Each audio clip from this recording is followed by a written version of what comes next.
Hello and welcome everyone. Today's video going to show you here about to use assets in Figma.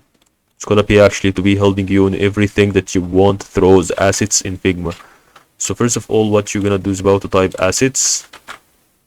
The assets is actually libraries. So you can actually see here icons code everything about 3D assets, everything that you want. It's has actually 1 million users. You can actually run it as possible. Also, you can have a libraries over here if you want. You can actually search for that one, and then as you can see, this is going about to have this kind of libraries.